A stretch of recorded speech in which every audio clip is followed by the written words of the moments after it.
Hola, ¿qué tal? A ver, esa luz molesta, ¿no? Voy a ver si la puedo acomodar.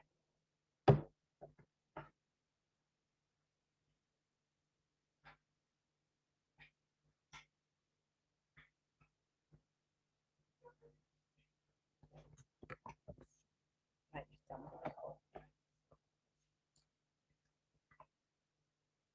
¿Qué tal? Buenas tardes.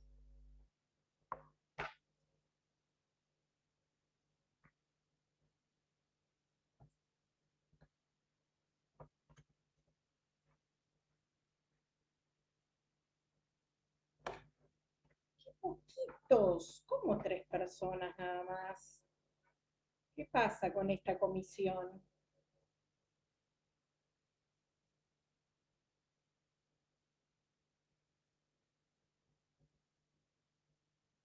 Esperamos un poquito más.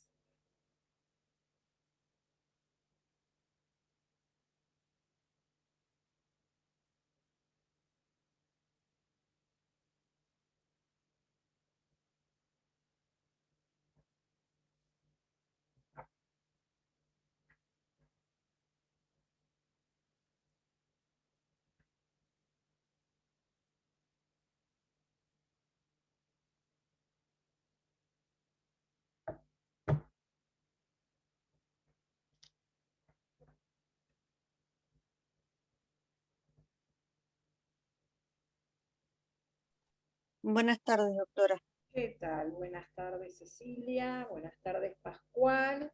Nicole y Marcelo son los cuatro que veo. Me preocupa, bueno, yo no soy la adjunta de esta comisión, pero me llama mucho la atención que la cantidad, la poca gente que se conecta.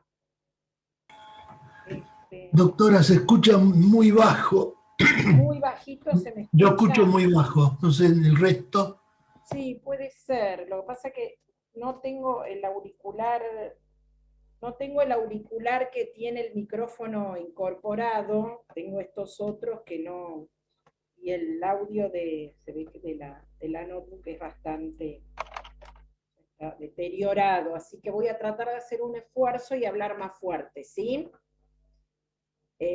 Bueno, ahí van ingresando, está Aldana, está Estefanía, Ainhoa, bueno, entonces vamos esperando que se van sumando. No, me llamaba la atención porque notaba que eran muy poquitos y después que estoy esperando a Ricardo, que no aparece, este señor Ricardo, bien, bueno, se van sumando, Facundo, Ariana,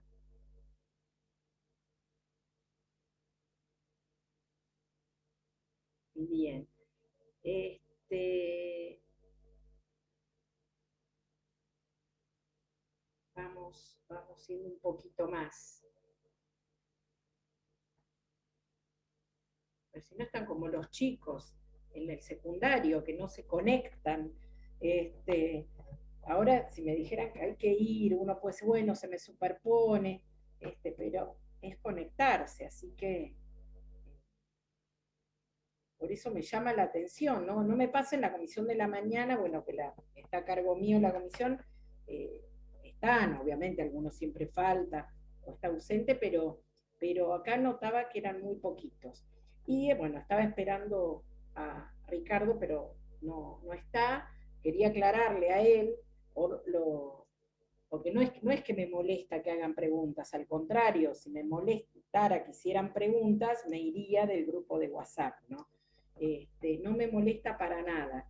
Lo que sí noto que muchas veces las dudas que tienen, ¿sí? Tienen que ver con que falta lectura de la bibliografía.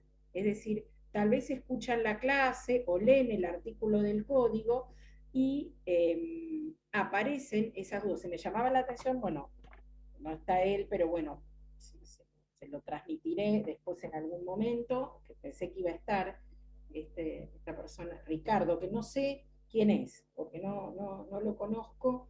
Este, Me llamaba la atención porque justamente él siempre plantea mucho, que se ve que escucha las clases y estudia, pero noto que estudia del código y no de la bibliografía por el tipo de dudas que presenta, que son dudas que con leer un manual se las aclara perfectamente. No, esto se lo digo para todos, es decir, no es que me molesta que me pregunten o que tengan dudas, yo sí puedo las respondo. ¿Quién me dice, Arena? Bien. Sí, después, hacerle una pregunta después, ahora estoy, sí, después me preguntas, Ariana, no hay problema. Pero noto eso, es decir, que a veces muchas de las dudas que tienen es que vayan primero, lean lo del manual, que no es lo mismo que leer un código ni un código comentado, porque los manuales tienen una secuencia. No es lo mismo leer algún tema del código directamente que en el manual donde uno tiene una estructura didáctica, ¿sí? Donde hay títulos, subtítulos, ítems, entonces uno puede ir entendiendo, hay cuadros que puede ir entendiendo mejor. Entonces, lo que yo siempre les digo es eso, es primero, cuando no entienden un tema, vayan, si fueron al libro, no lo entendieron, sí, obviamente, pero lo que yo noto es que muchas de las dudas son que hay confusiones que ni siquiera han leído, porque la respuesta está en el libro. Es decir, justamente lo que preguntaban el otro día, ahora no recuerdo qué era, pero era muy clarito, que es con abrir el libro ya les iba a quedar respondida o aclarada la duda que tienen. Así que se los digo a todos, lean de los manuales si no entienden algún tema, ¿sí? Bien. Bueno, hoy vamos a hablar de acción de petición de herencia, ¿sí? Y después vamos a ver la parte de responsabilidad de herederos y legatarios, que eso sí es código, y eso es ver qué es lo que nos dice el código, y yo les voy a hacer alguna aclaración en relación a uno de los artículos, ¿sí? Y después, si nos llega a quedar un poquito de tiempo y alguno tiene preguntas, me las hacen y las vemos acá, lo que pueda contestarles, ¿sí? Hay temas que manejo más que otros. Yo hace varios años que ya no estoy en la profesión particular, estoy en la municipalidad, en uno de los servicios locales de protección de derechos de la niñez, que ustedes vieron seguramente cuando vieron sistema de protección, cuando vieron familia. Entonces,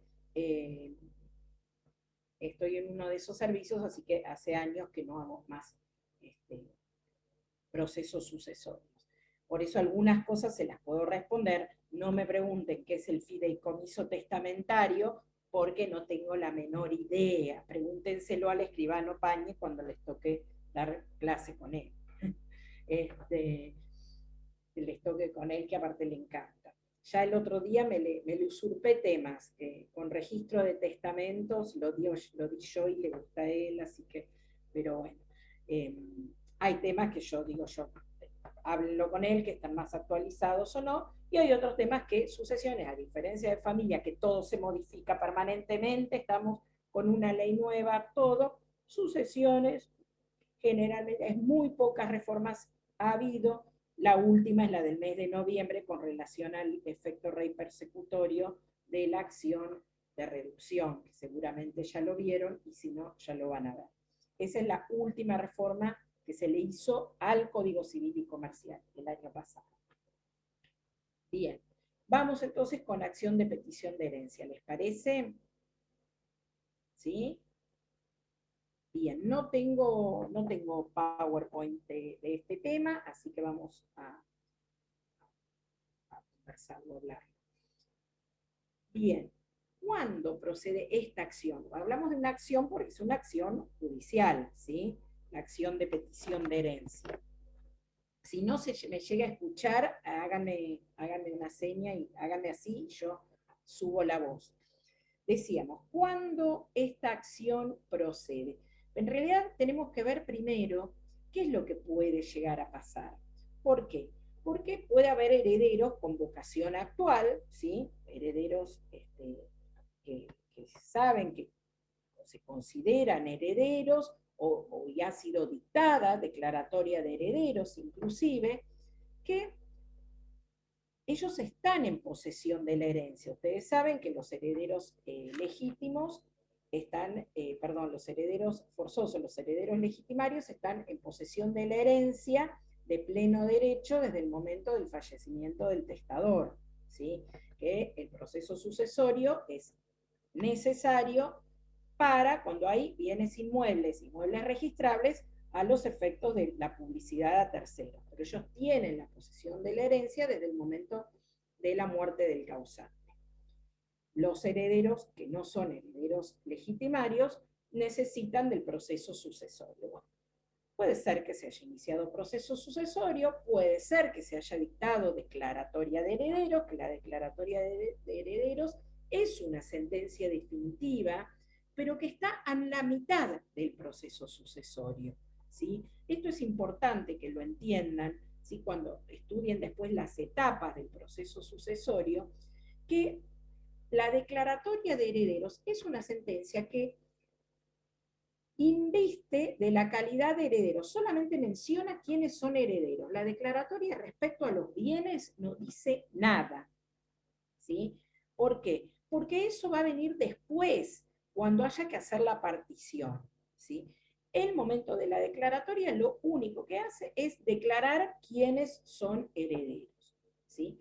Entonces, puede haber herederos que hayan obtenido su calidad de herederos por declaratoria o porque la tenían de pleno derecho en el momento del fallecimiento del causante, que esos decimos que son herederos con vocación actual, pero también puede ser que haya herederos con vocación eventual, es decir, aquellos que desconocían que eran herederos de una sucesión, ¿sí? Y que aparecen con posterioridad. Herederos que reclaman su derecho.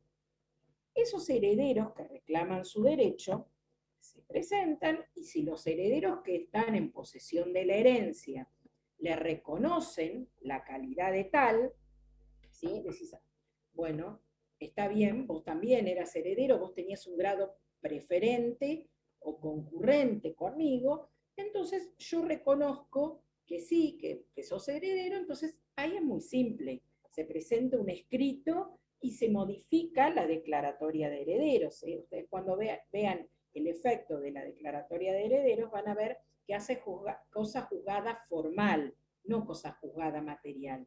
¿Esto qué quiere decir? Que en cualquier momento esa declaratoria de herederos se puede ampliar, se puede modificar, se puede rectificar, porque es cosa juzgada formal. Entonces, si aparece un heredero que antes no existía, ¿sí? Se le reconoce el carácter, se presenta un escrito, se modifica la declaratoria. Si es que ahí se ha iniciado ya proceso sucesorio, si no directamente, no se hace nada, se inicia proceso sucesorio y quien tenga que iniciar, ¿sí? Pero si había ya declaratoria, estaban declarados herederos, se presenta un escrito y hay acuerdo. Como dije recién, bien, ahora voy a hablar el tema de quiénes son estos herederos. Pero antes, cuando no se le reconoce el carácter de heredero, porque se presenta, ¿y vos de dónde saliste? ¿Vos quién sos? No, porque yo en realidad soy un hijo que no me habían reconocido y ahora tengo una sentencia de filiación. Y entonces le decía, a mí no me importa la sentencia que vos tengas, no, yo ya tengo la sentencia que dice que soy heredero, así que no me interesa. Entonces, ese heredero con vocación eventual es quien va a tener esta acción de petición de herencia. Es decir, se entiende, estoy dando una introducción para entender qué es la acción de petición de herencia. Entonces, el fundamento de esta acción va a ser el reconocimiento de la calidad de heredero. ¿Sí? Ese es el fundamento. A diferencia de las acciones de protección de la legítima, acá no tiene nada que ver la legítima, ¿sí? Esto lo aclaro porque en algún momento, creo que ahora ya no, pero en el programa cuando se mencionaba la unidad de acciones de protección de la legítima, se incluía la acción de petición de herencia, mal incluida. ¿Por qué? Porque es una acción que no solamente la tienen los herederos legitimarios, la tienen todos los herederos. Herederos legitimarios, herederos legítimos, herederos testamentarios. Todos ellos tienen esta acción, ¿sí? Por eso el fundamento de esta acción no es la protección de la legítima, es el reconocimiento de la calidad de heredero. Es una gran diferencia con las acciones de protección de la legítima. Esta acción es el fundamento, la naturaleza jurídica es el reconocimiento de la calidad de herederos.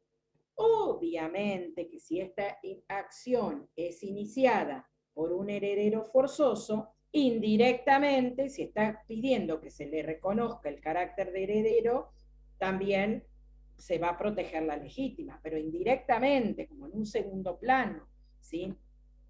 El fundamento de esta acción es el reconocimiento de la calidad de heredero. ¿Queda claro? ¿Sí? Yo lo repito muchas veces porque sé que a veces, cuando yo repito algo muchas veces es porque ya por experiencia me he dado cuenta que lo tengo que repetir porque si no se confunde. Entonces no es que lo hago con un motivo. Bien, dijimos que puede haber quienes estarían legitimados, ¿sí?, para iniciar esta acción. Dijimos herederos, todos, herederos forzosos o legitimarios, herederos legítimos, es decir, los colaterales, también hasta el 4º grado, y herederos testamentarios, ¿sí? ¿Quién es legitimado pasivo? Quien esté en posesión de la herencia.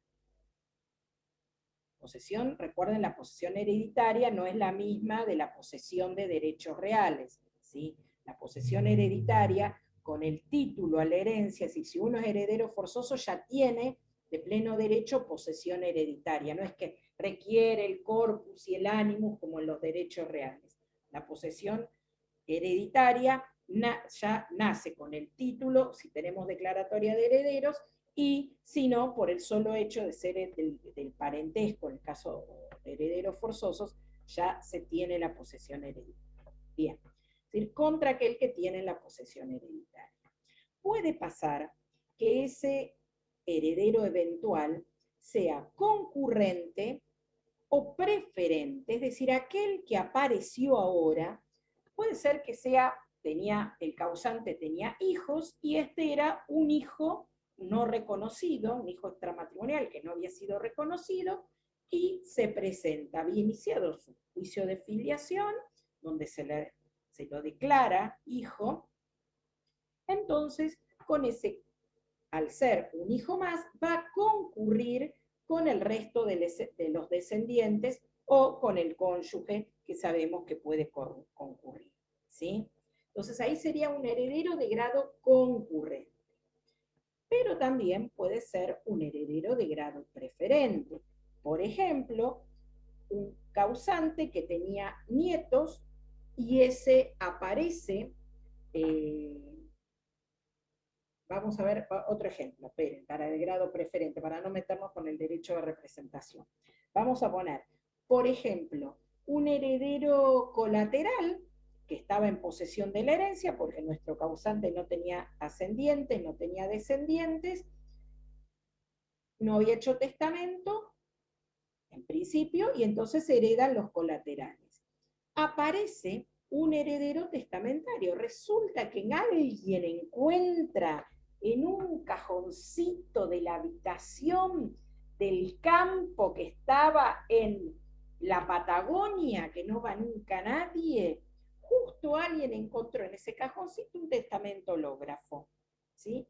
Entonces lo presenta, el juez, esto ya lo vimos, el juez lo tiene que aprobar, ¿sí? Una vez que está aprobado ese testamento. Bueno, acá todavía no lo presentó. ¿Por qué? Porque es un heredero que no se le ha reconocido. Dice, mira, en realidad, a mí me designaron, me instituyeron heredero en este testamento.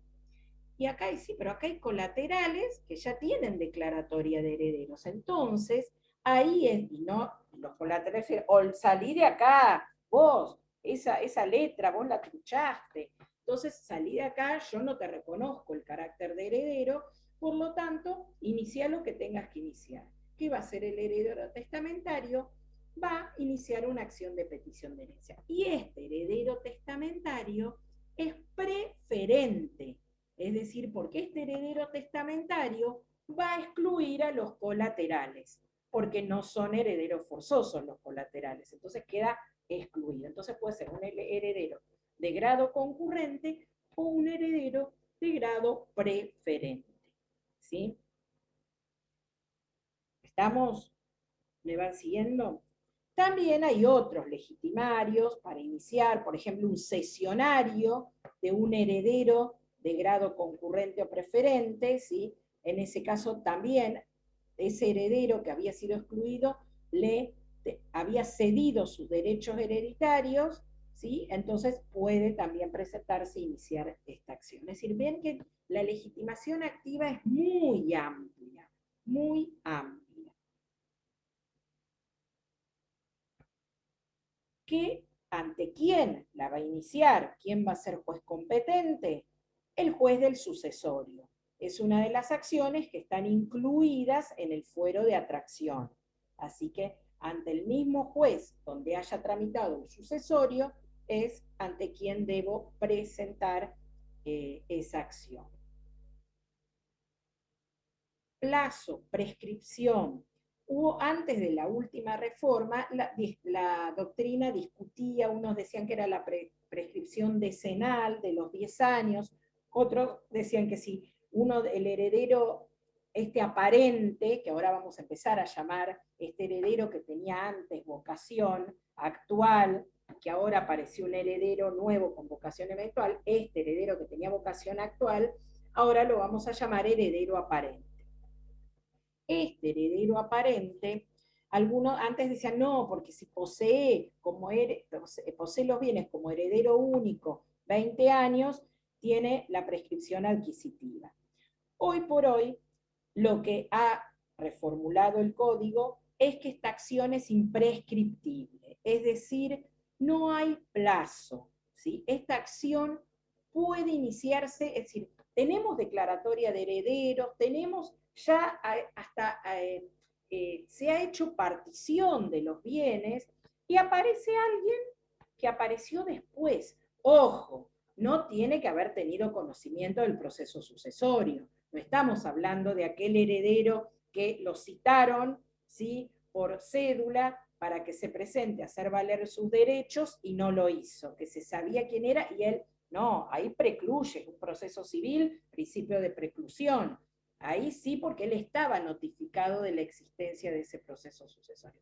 Estamos hablando de herederos que desconocían que el causante había fallecido y que se había iniciado el sucesorio, ¿sí? O que desconocían el carácter, porque no sabían que eran herederos, que había un testamento que los había instituido herederos, o no sabían que eran hijos de esa persona que no los había reconocido.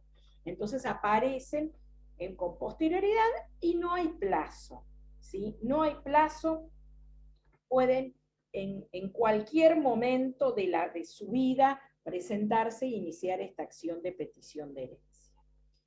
Si un heredero posee como heredero único un bien, si hay solamente hay heredero único y está poseyendo el bien por más de 20 años, ese heredero aparente que estaba poseyendo por más de 20 años le va a interponer la usucapión, es decir, pero no es que que caduca la acción de petición. Quien tiene derecho a reclamar va a tener derecho siempre. Lo que pasa que el otro, si se aviva, le va a interponer esa acción de usucapión, ¿sí?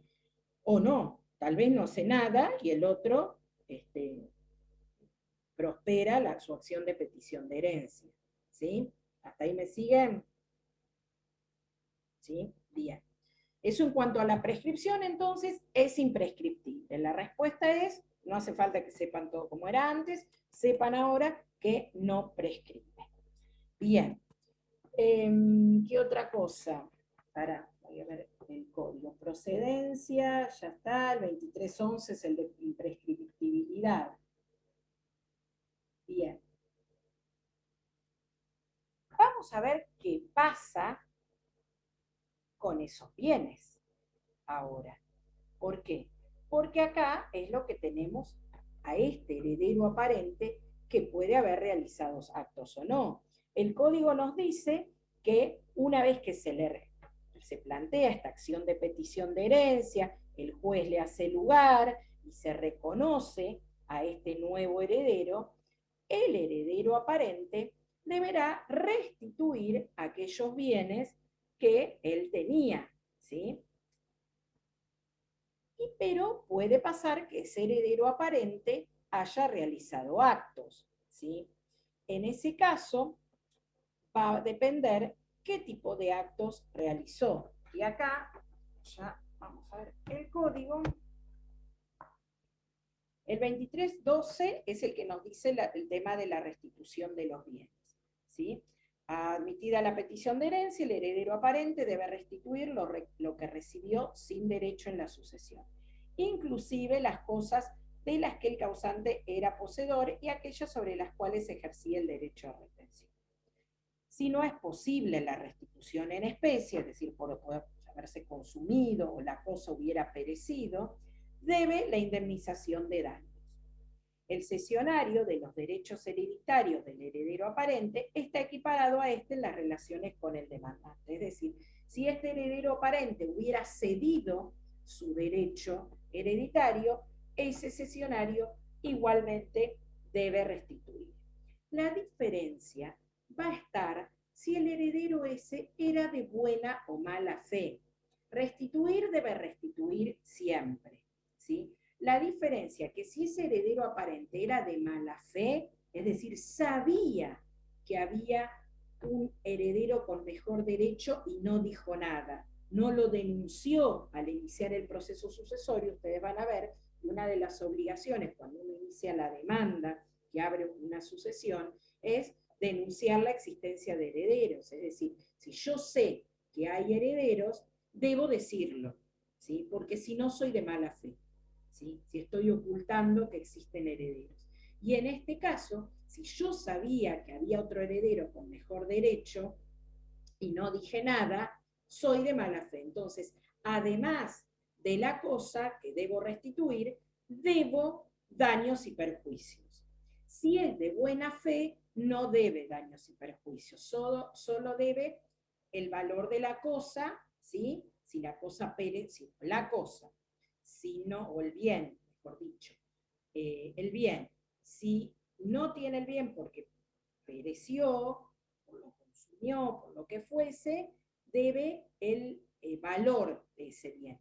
Y si hubiese vendido el bien, debe el precio recibido, ¿sí? Si lo enajenó, pero por un acto a título gratuito, es decir, si dispuso del bien a título gratuito, debe el valor del bien. Si lo enajenó compra-venta, debe el precio recibido, ¿sí? Ese el heredero de buena fe. Si fuese de mala fe, debe, además del precio o valor, debe daños y perjuicios, ¿sí? ¿Qué pasa con el tercer adquirente? El tercer adquirente, el tercero, es decir, a la cual ese heredero aparente le transmitió el bien, ese heredero está protegido, ¿sí? Porque por ser de buena fe y a título oneroso, ¿sí? Ese tercero puede repeler la acción, ¿sí? Rey persecutoria, no estamos hablando acá de las donaciones, no nos metemos con eso, acá estamos hablando de esta acción rey persecutoria del heredero real, ¿sí? Que va a decir, bueno, quiero ese bien que le fue transmitido, que tenía el heredero aparente y lo transmitió. El tercero, si era buena fe, título oneroso, repele la acción, ¿sí? Por su carácter de buena fe y a título oneroso. Bien. ¿Qué más? Después el 2313 nos habla, pero esto, nada, remite a lo que ustedes han visto en derechos reales cuando veían la acción de reivindicación. Dice, se aplica a la petición de herencia lo dispuesto sobre la reivindicación en cuanto a las obligaciones del poseedor de buena o mala fe, gastos, mejoras, apropiación de frutos, productos, responsabilidad por pérdidas y deterioros. Tiene que ver con todo esto que le estábamos diciendo, si el heredero era de buena fe. Es decir, son las normas que ustedes cuando estudiaron reales de la acción reivindicatoria tenían que ver. Les iba a decir algo y me olvidé. Con respecto a los frutos, ¿sí? Los frutos, hasta los frutos percibidos, si el heredero aparente era de buena fe, es lo que me voy acordando, ¿no? Son pautas que veían ustedes en derechos reales, algunas me acuerdo. El tema de los frutos, cuando el heredero aparente es de buena fe, debe los frutos pendientes, los frutos percibidos, se los queda el heredero, son del heredero aparente, ¿sí? Cuando es de buena fe. Cuando es de mala fe, debe frutos percibidos y frutos pendientes. Bien.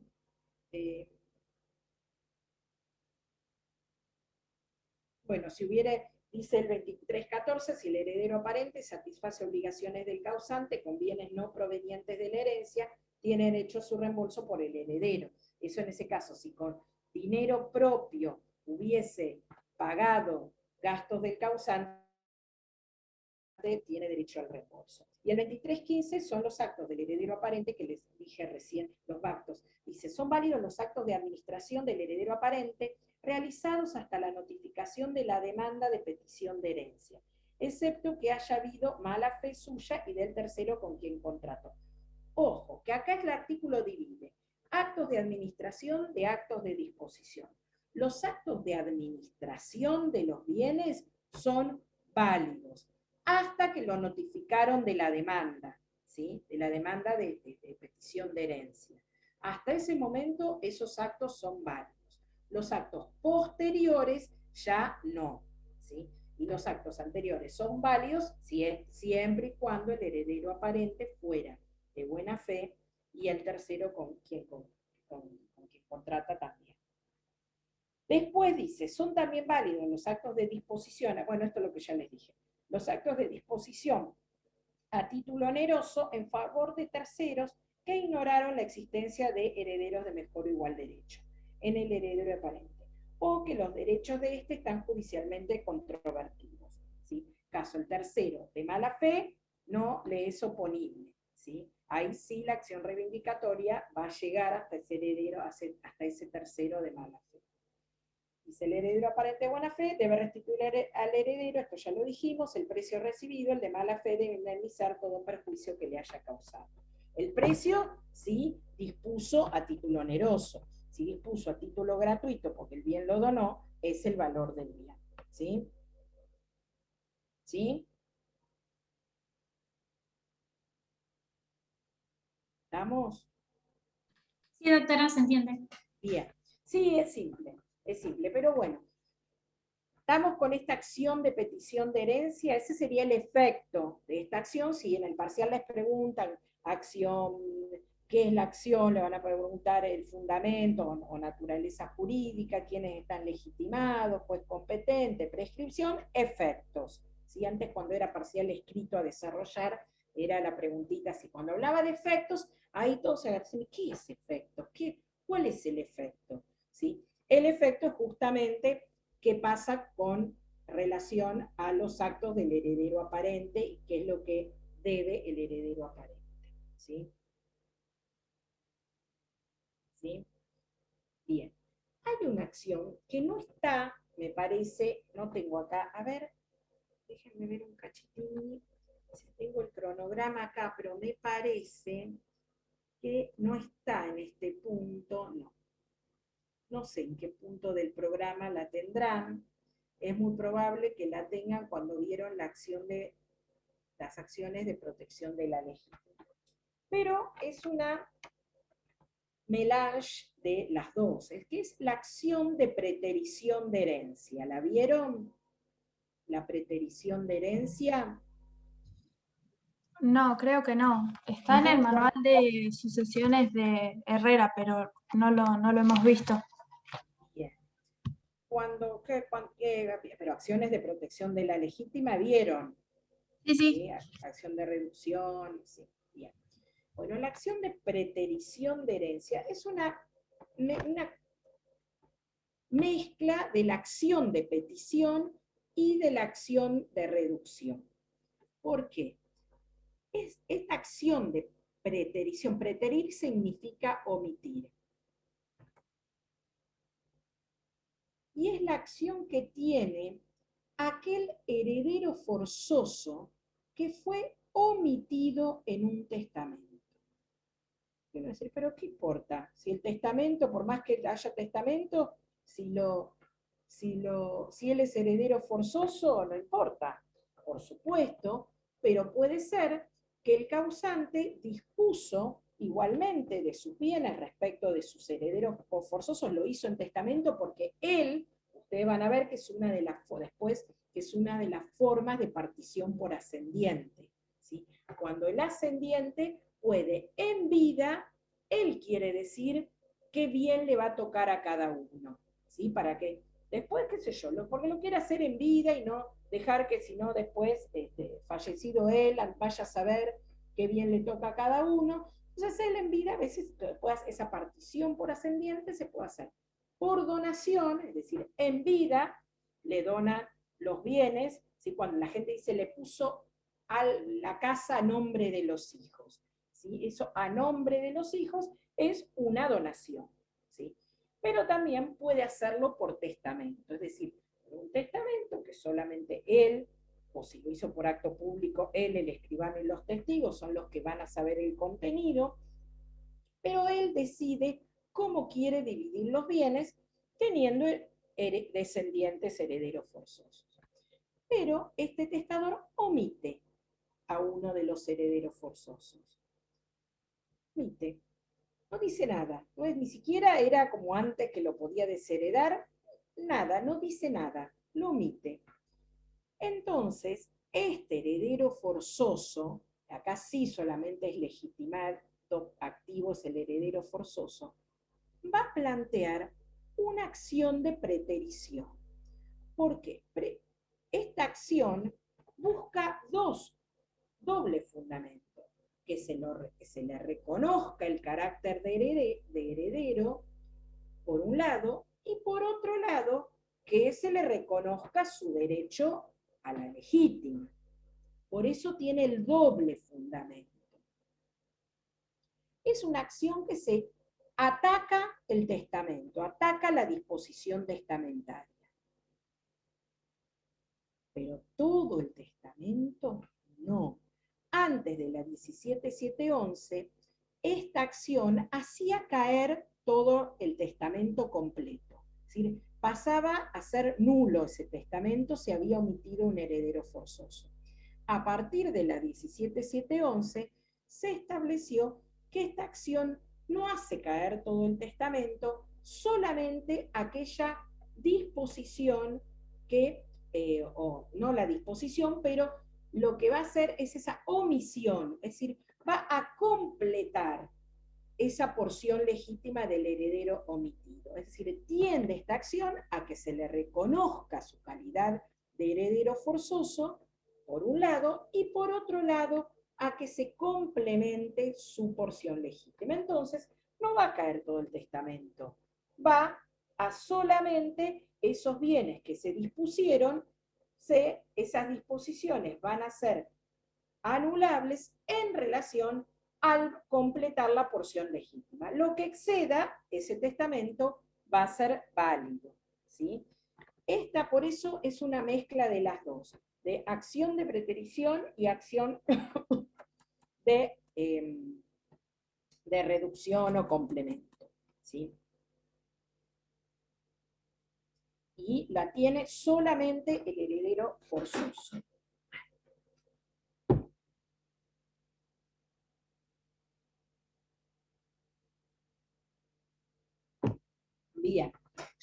estoy segura que en alguna parte del programa debe estar esta acción.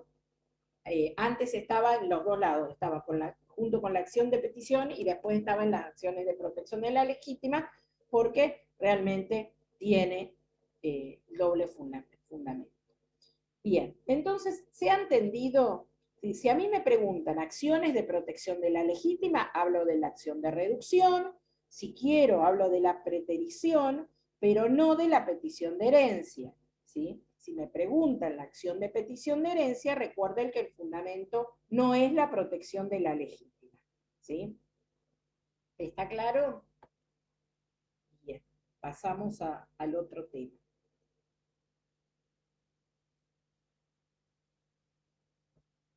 Bien, el otro tema, acá me voy a ir fijando, ¿sí?, en el código, porque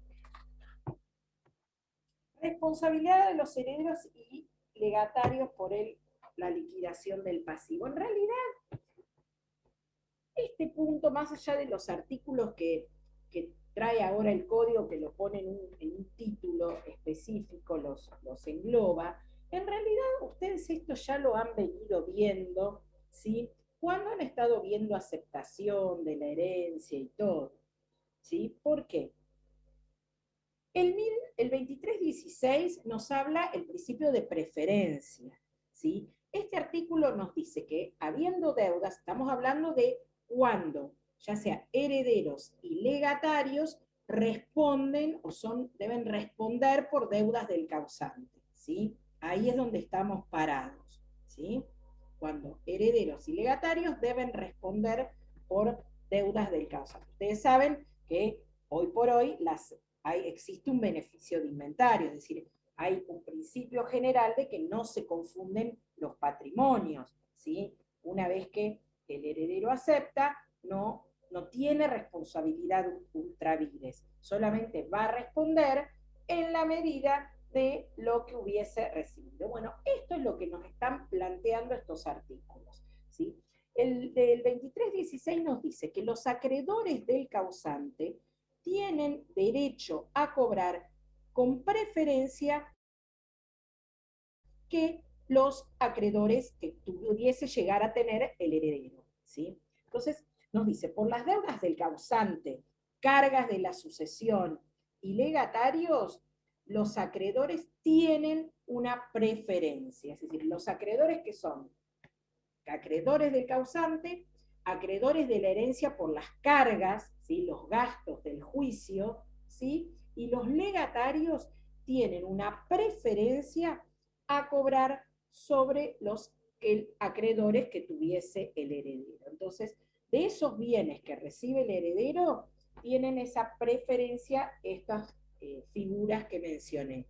Y luego, si queda algo, aquel acreedor personal del heredero, con suerte le quedará algo para cobrar. Bien. El 2317 nos dice, el heredero queda obligado por las deudas y legados de la sucesión solo hasta la concurrencia del valor de los bienes hereditarios recibidos. Esto es lo que ya veníamos diciendo, ¿sí?, solamente en la medida de lo que él hubiese recibido, en ese monto es en lo que responde. El 2318 nos habla del legado de universalidad. El legado de universalidad, ¿vieron legado ya o no? ¿Cuál era el legado de universalidad? ¿Se acuerdan?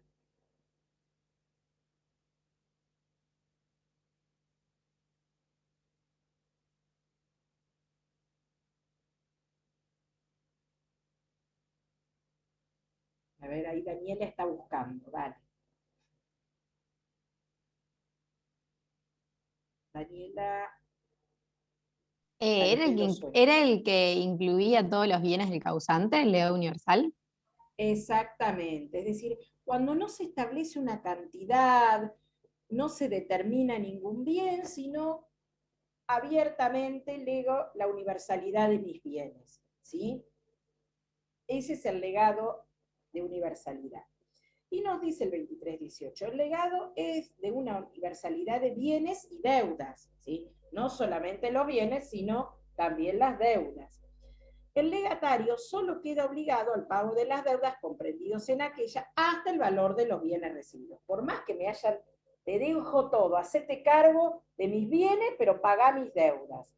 Sí, perfecto, yo voy a pagar tus deudas, eso dijo el causante. ¿Sí? En un testamento yo te dejo todos mis bienes, pero vos ocupate de pagarle a todos mis acreedores. El heredero va a decir, sí, perfecto, yo me ocupo de pagarles, pero en la medida del valor de lo que vos me diste. Si le legaste algún otro bien a otro y no me alcanzan los bienes de la universalidad para cubrir esas deudas, anda que el otro también aporte, ¿sí? Que el otro, qué sé yo, le legaron, no sé, un inmueble a otro legatario como legado particular, no como legado universal. Bueno, ese legatario particular deberá responder también por las deudas, siempre en proporción al valor del objeto legado. ¿Sí? Bien. Y todo vamos a ir llegando a lo que quiero llegar. ¿Puede ser que haya algunos casos en que el heredero tenga que responder por con sus propios bienes? Sí, ahí vamos, ahí es donde quiero llegar. Ahí Ah. es donde quiero llegar. Bueno, reembolso, el heredero legatario que paga una porción de las deudas del legado superior a su parte, tiene acción contra los coherederos. Bueno, esto es fácil, obviamente si se hizo cargo del pago de toda una deuda de uno de los coherederos o colegatarios, tiene derecho a ser reembolsado por él. Y a lo que voy, que tiene relación con lo que preguntaba Daniela, es justamente el 23-21. Esto seguramente lo vieron cuando vieron aceptación. Sí, por el 2200 y algo, no me acuerdo. Yo los números soy bastante mala para acordarme los números de los artículos, así que... Pero cuando vieron aceptación, que ustedes vieron que el principio general, que no se confunden los patrimonios, que la responsabilidad es... que no es ultra vires, ¿sí? Es decir, no va a responder como principio general el heredero con sus propios bienes por deudas del causante. Esa aceptación tiene excepciones, que es justamente el 23-21, que en estos casos se dan cuando sí el heredero va a ser responsable por las deudas del causante. Y menciona el código los supuestos, es decir, se está sancionando al heredero. Acá esa aceptación va a pasar a ser una aceptación pura y simple, no beneficiaria como teníamos antes, donde no se confunden los patrimonios. Acá se lo sanciona al heredero, se lo castiga, ¿sí? Por haber incurrido en alguno de estos actos que menciona el código, y en este caso, él sí va a tener que responder con sus bienes propios por las deudas del causante. Los supuestos del 23-21 son: cuando no hace el inventario en el plazo de 3 meses, desde que los acreedores o legatarios lo intimaron judicialmente a su realización, ustedes van a ver que uno de los pasos de las etapas del proceso sucesorio es la realización de inventario. Si el heredero no hace el inventario dentro de los 3 meses, pierde la posibilidad, ¿sí? Y se lo sanciona y puede llegar a tener que responder por las deudas del causante. ¿Sí? No quiere decir cuando no lo hizo, no cuando no se lo aprobó. Puede haber hecho el inventario, lo presenta en el sucesorio y el resto de los coherederos, ¿sí? No están de acuerdo con ese inventario, lo impugnan, hay que nombrar un nuevo inventariador, no se ponen de acuerdo en quién, ¿sí? No es eso, ¿sí? Una vez que lo presenta, si no lo aprueban, es otra cosa, pero no tiene la sanción. Acá la sanción está cuando no realiza el inventario. Segundo, cuando oculta fraudulentamente los bienes de la sucesión, omitiendo su inscripción en el inventario. Esto sobre todo tratándose de bienes muebles, ¿sí?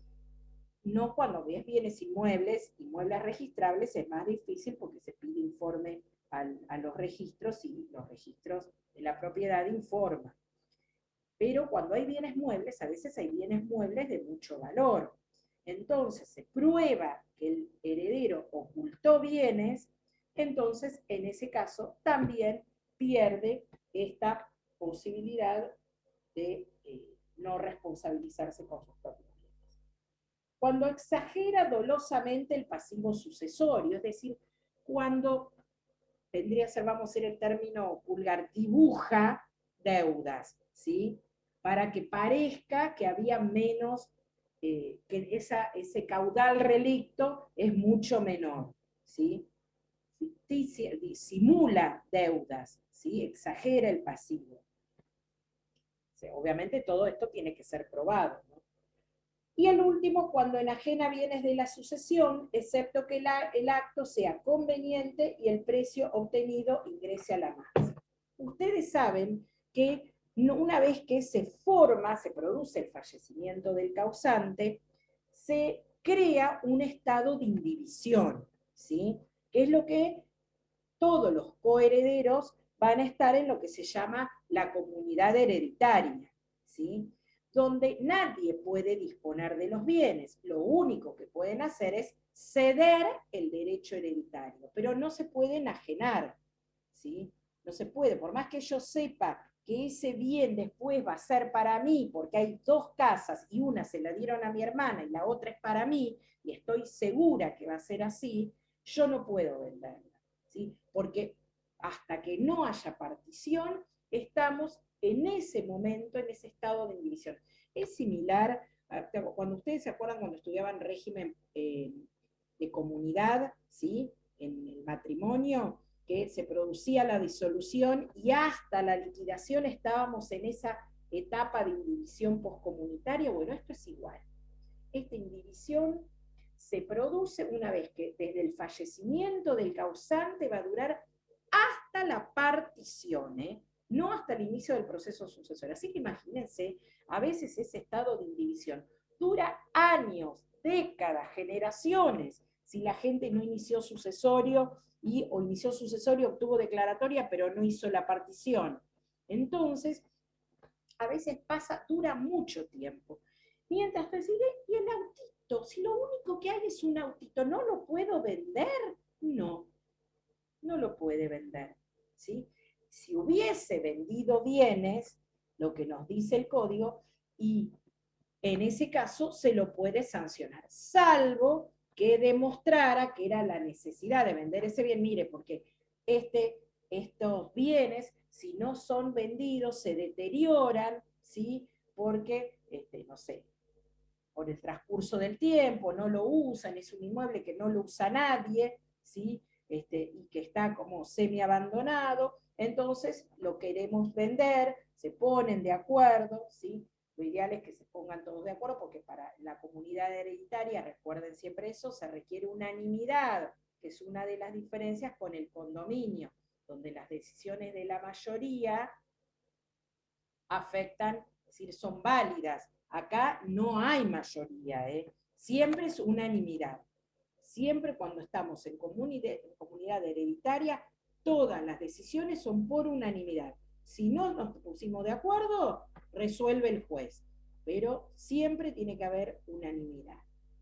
Entonces, en ese caso, no se lo va a sancionar porque se prueba, se demuestra que era la necesidad de la venta de ese bien.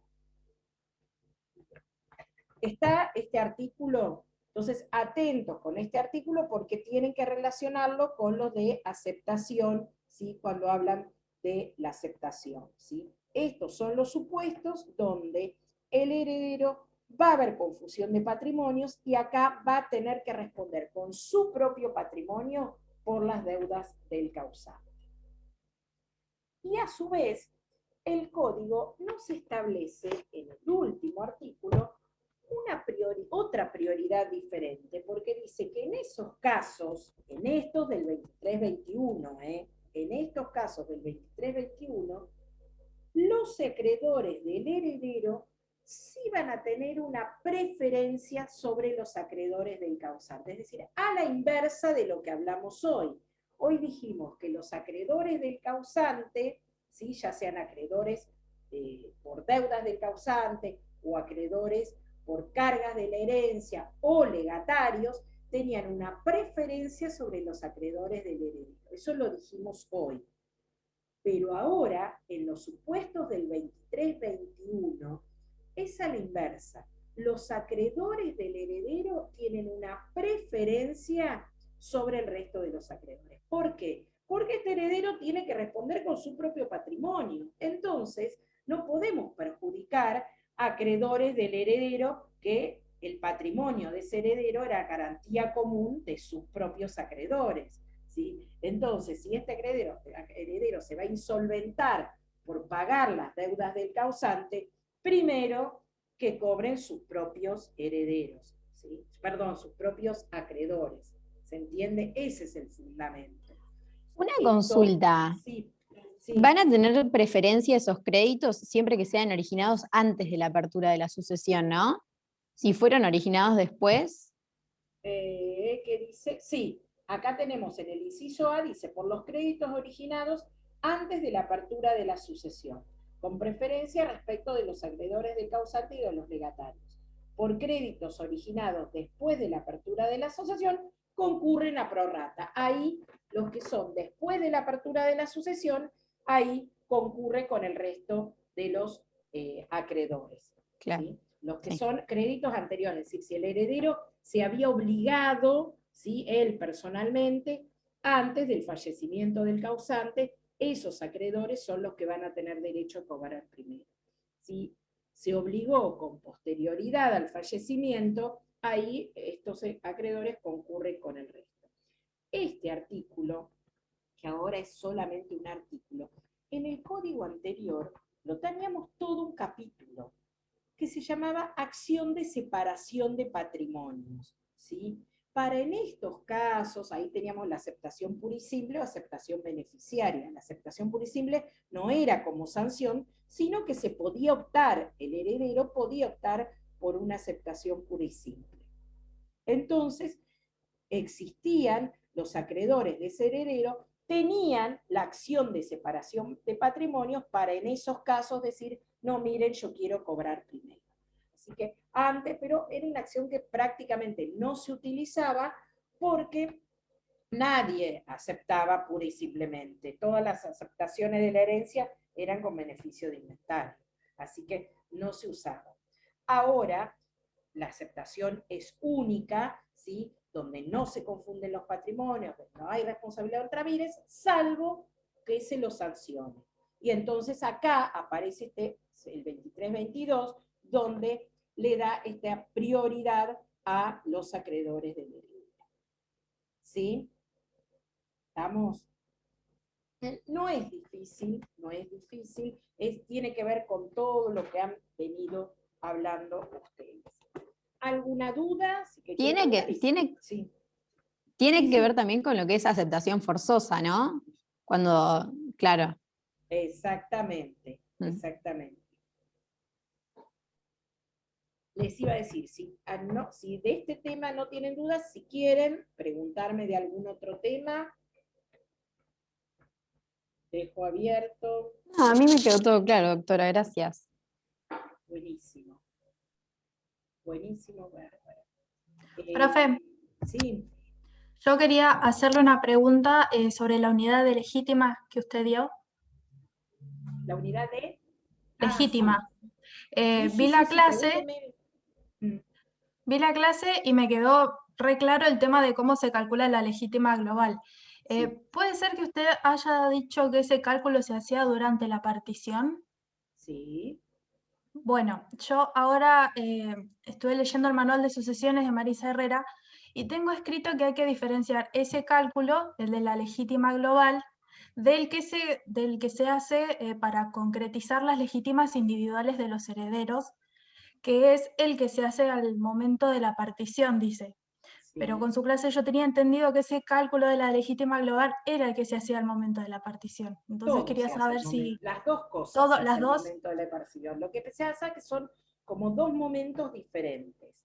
Para Ajá. calcular la legítima global es, ni bien te llega, vos como abogado, la partición, después todas van a ver que la hace el abogado, no la hace ni el juez, ni un escribano, la hace el abogado, ¿sí? Entonces, después eso se presenta en el juicio para su aprobación. Entonces, el abogado lo primero que va a hacer es decir, bueno, acá hay porción legítima, hay porción disponible, se pregunta eso, es decir, este causante tenía descendientes, ascendientes o cónyuge, ¿sí? Bueno, si tenía, hay porción legítima y hay porción disponible. Si no tenía ninguno de estos, todo es libertad de hacer el causante de haber hecho lo que quiera, y me olvido de la porción legítima y se dividen los bienes, hizo testamento como quiso el causante. Y si no, en forma igualitaria entre los herederos legítimos. Pero si había descendientes, dice, hay porción legítima. Bueno, entonces vamos a calcular la legítima global, es decir, a ver quiénes son esos herederos forzosos. Hay descendientes, hay ascendientes, hay cónyuge, hay descendientes y cónyuge, hay ascendientes y cónyuge. Entonces, eso es calcular la legítima global. Es decir, bueno, tengo descendientes, aunque sean descendientes solos o descendientes y cónyuges, yo ya sé que son 2/3. ¿Por qué? ¿Por qué?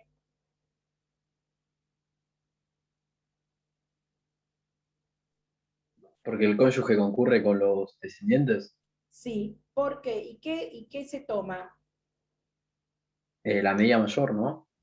La legítima La mayor. legítima mayor, perdón. Claro, ¿por qué los 2/3? Les preguntaba. ¿Por qué tomo 2/3 y no 2/3 más 1/2? Porque se toma la legítima mayor.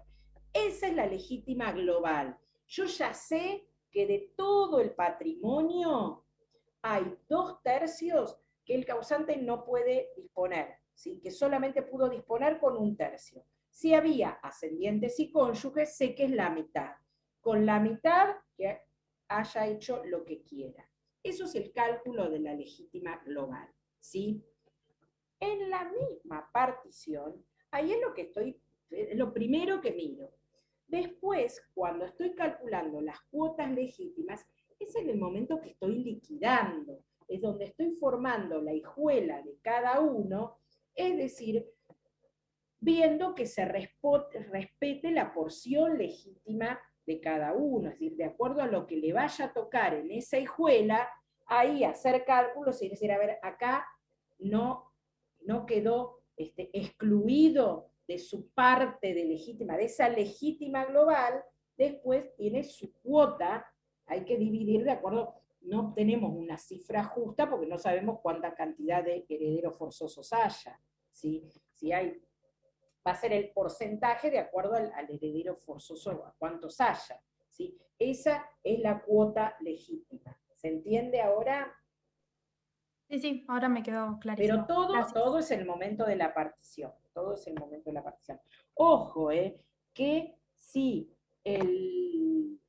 también, si hay un testamento, el juez, cuando aprueba el testamento, es decir, que analiza, ¿se acuerdan que primero, si era un testamento hológrafo, rubricaba, si es el testamento por acto público, esto no va a pasar, porque ya el escribano, al momento de otorgarse el testamento, salva las posibles nulidades y le dice al testador, mira viejo, si acá vos tenés hijos, no podés darle todos tus bienes a tu conviviente, ¿sí? A tu pareja, porque tenés hijos, entonces no se lo va a dejar hacer el escribano.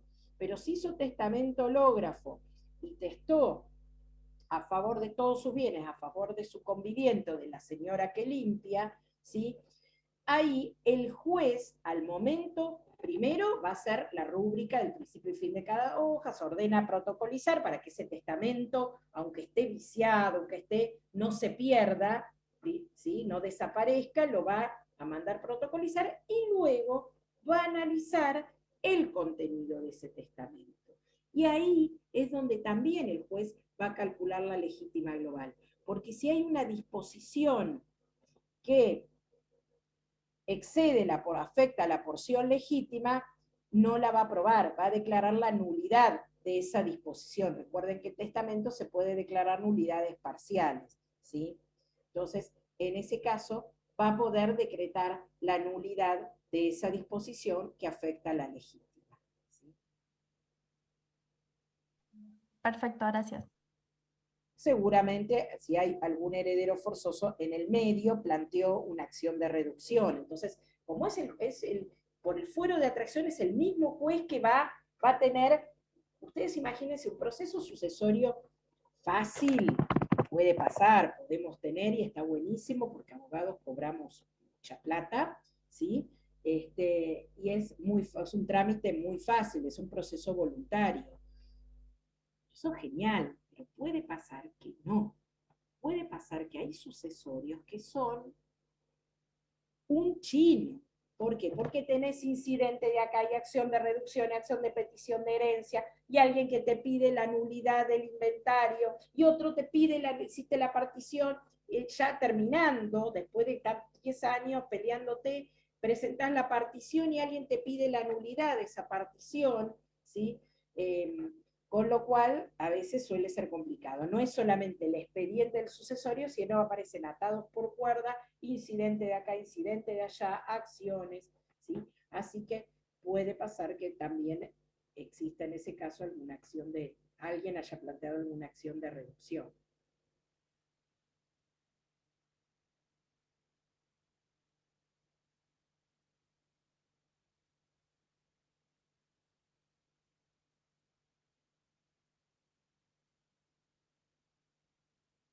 ¿Vieron órdenes sucesorios? Vieron, ¿no?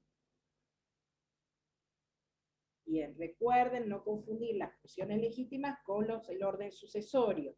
El orden sucesorio es después vemos qué le toca a cada uno y si concurren descendientes y cónyuges con los bienes propios, los bienes gananciales, ¿sí? Eso es cómo se van a dividir ese bien, si qué le va a tocar. Recuerda que no estamos trayendo los bienes al momento de la partición, son cálculos. Son operaciones contables, ¿sí? Tengo que calcular valores, imputarlos, computarlos, imputarlos, ¿sí? Bueno.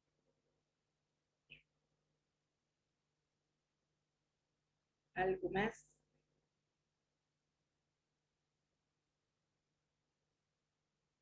Ya no les queda, me parece, temas de queda, bueno, proceso sucesorio, les queda partición, es lindo, eso a mí me encanta partición.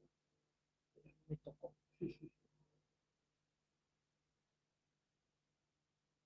Hay muchos ejemplos para hablar y son divertidos. Bueno, si no hay más dudas, ¿qué hora es? Sí, estamos perfectos, así que recuerden, lean el manual, lean la explicación y van a ver que muchas cosas que no tienen dudas después se les aclaran. Si no, obviamente preguntan, ¿sí? Pero ustedes me hacen acordar a veces a mis hijos. Mamá, ¿qué quiere decir tal palabra? Fíjate en la lección y no, pero es más fácil preguntarte a vos. No. Es igual, es más fácil preguntar por WhatsApp.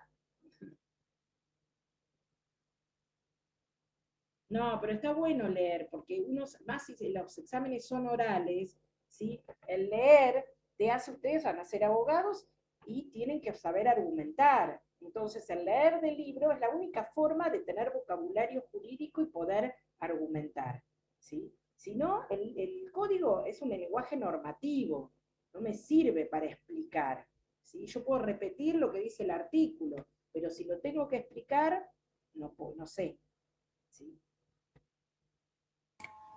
Una pregunta, doctora. En el caso de la legítima, ¿no? Cuando hay sociedades, porque cuando hay inmuebles por ahí es más simple, se trabaja con la tasación fiscal, con el valor de mercado, pero cuando hay sociedades en donde el valor es difícil de determinar, donde hay marcas que tienen un valor también, ¿eso se puede peritar? Sí. ¿Cómo? El abogado eso no lo puede evaluar, tiene que consultar a alguien, ¿no es Exactamente. cierto? Ustedes cuando vean inventario van a ver el inventario que lo hace un de paso yo les adelanto. Si después el ¿Cómo? día del, Cuando veamos. Cuando vean las etapas del proceso sucesorio, ¿sí? Ah. Vean inventario, ¿sí? Ah, El inventario, no le habían... No, espere. El inventario les van a preguntar a ustedes, así que les tiro el dato, así después parece que son todos, saben todo. Le van a decir, porque era pregunta de examen, ¿quién es el inventariador? Les van a preguntar, ¿quién hace el inventario? ¿Sí? Ahí empiezan, si yo no se los digo, empiezan el juez, lo otro. Bueno, el inventario lo hace un escribano, ¿sí? Porque el escribano es el que da fe. Así que después cuando vean el proceso sucesorio y les preguntan, no digan que yo les dije, hagan de cuenta que ustedes ya lo saben. Será, no importa, obviamente, digan que se los dije y ya está. Pero esa es una etapa, el inventariador es el escribano. Pero después viene lo que le sigue, que es el avalúo, ¿sí?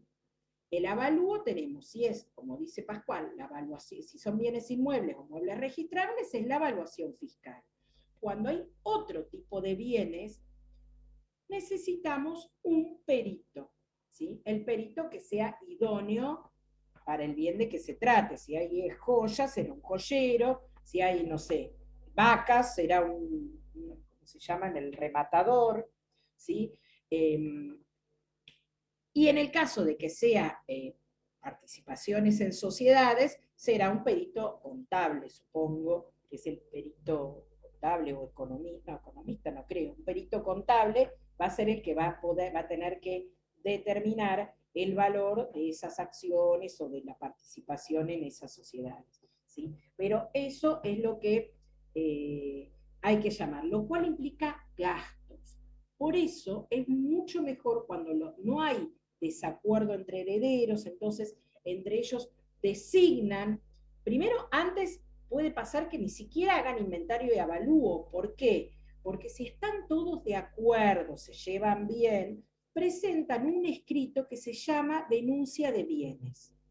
Entonces, no tenemos que hacer inventario y avalúo porque en ese escrito va a figurar cuál es el bien y el valor que tiene, y está firmado por todos los herederos. Entonces, ¿para qué vamos a llevar a pagar un inventariador y un perito, ¿sí? Si ya los herederos estaban de acuerdo que ese es el bien y ese es el valor que tienen y no hay otros. Entonces nos ahorramos.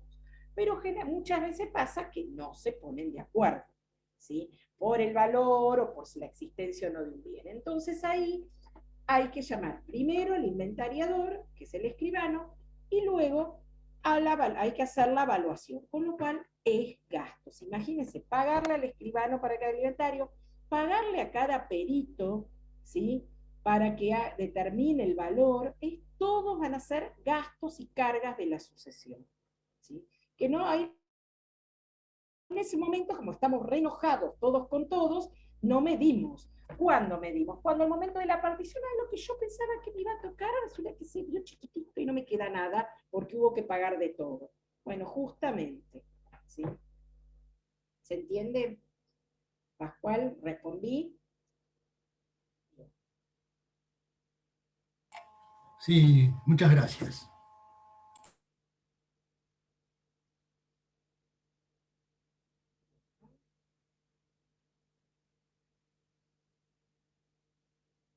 Finalizamos entonces. Yo le diría más cosas, pero qué sé yo, la verdad ya veo que los confundo más con temas que no me tocan.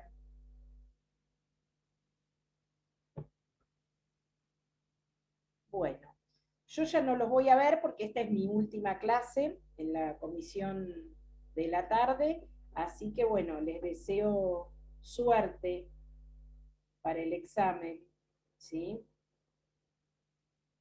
Gracias, doctora. Gracias, profe, hasta luego. Les va a ir bien, Gracias. les va a ir bien porque yo siempre la parte de Gracias. sucesiones, para mí que ya están muy jugados y la estudian más, porque generalmente hay mayor porcentaje. Es más de linda igual aprobación. esta parte, va, en mi criterio me gustó gusta? más. Bueno, a los que hacemos familia Sí. sí nos gusta. A mí sí, a mí no. ¿No? Pero no, hay la mayoría de los que estamos en familia, la parte de sucesiones, a todos, la mayoría les gustaba menos. A mí me gusta. Algunas cosas me gustan. Ah, a mí me gustó. Odio legados, aburridísimo legado. Pero hay temas que sí me gustan. Sí. Familia también es lindo, pero sucesiones, esta parte me gustó. Creí que no me iba a gustar, así que... Sí, sí, sí. Es un tema muy vasto, Lo que pasa es que es un tema muy vasto. Todo el derecho veo que es así. Cada tema da para un manual, lo para que pasa es uno que hay que opina de cosas una manera y para otro de que yo otra, les ¿no? digo Es siempre, las muy primeras vasto. clases, ¿no? Cuando en esta materia, familia y sucesiones que están ustedes, o cuando arrancan. Si uno está en derechos reales, pues una anticresis. Yo en mi vida vi qué es una anticresis, ¿sí? Hay temas que estudia uno en otras materias que no los vio nunca en la vida cotidiana, ¿sí? Pero en familia todo lo vio.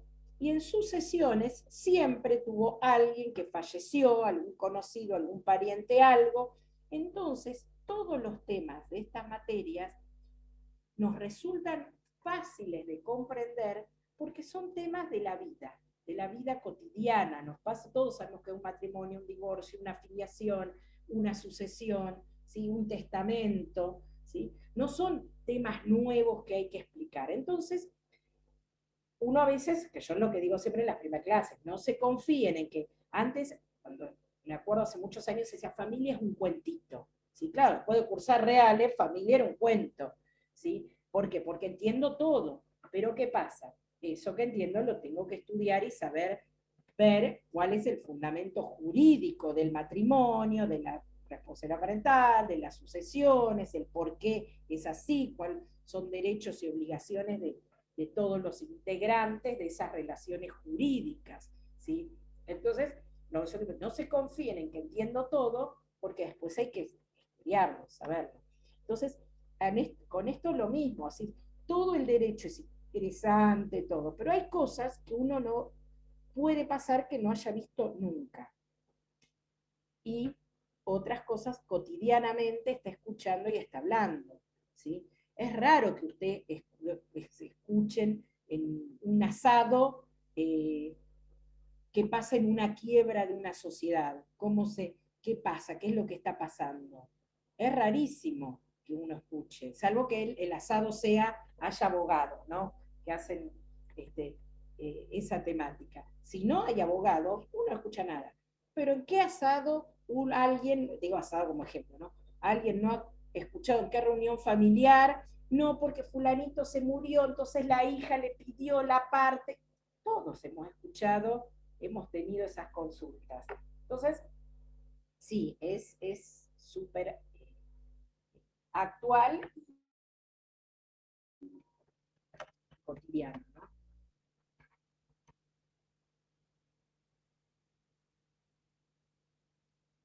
Utilicen casi tips para estudiar. Cuando estén el tema de órdenes, háganse dibujitos, practiquen con su propia familia, ¿sí? Practiquen, a ver, en este caso, ¿quién heredaría? En este caso, ¿viste? Prendan pónganse a la persona, si quieren, le ponen un monito rojo para los amabuelos, pero maten, hagan fallecer a todos, ¿sí? Después le ponen la pulserita roja contra la mala onda y ya está, pero ustedes están practicando. Bueno, chicos, dejamos, ¿parece? Bueno, yo no sé, ustedes las clases, porque las otras clases yo no las encontré, no me las han mandado la gente de la facultad, así que, pero si ustedes no las llegan a encontrar en el canal de YouTube, ¿sí? Yo no tengo acceso al campus de ustedes para poder subírselas, pero ustedes pídanselas a los chicos del centro de estudiantes, ¿sí? Creo que en el grupo de Stitch está este chico Alan, ¿sí? Que pídansela a la clase, porque las otras no sé si sé que la de legítima creo que la tienen, pero las otras de forma de los testamentos no sé. Pero si no las tienen, pídanselas que se las suban al campus o que que se las pongan en el grupo de Stitch, la clase grabada. ¿Sí? Así las comparten con el resto. Bueno, un saludo a mi amigo Ricardo, que no le conozco la cara. seguro me va a escuchar cuando escuche la clase grabada, así que, Ricardo, lea el manual y después pregúnteme todo lo que quiera. Doctora, un gusto, ¿eh? Hasta cualquier momento. Hasta luego. Hasta luego, doctora, muchas gracias. Chao, doctora, gracias. Gracias. Hasta luego. Hasta luego.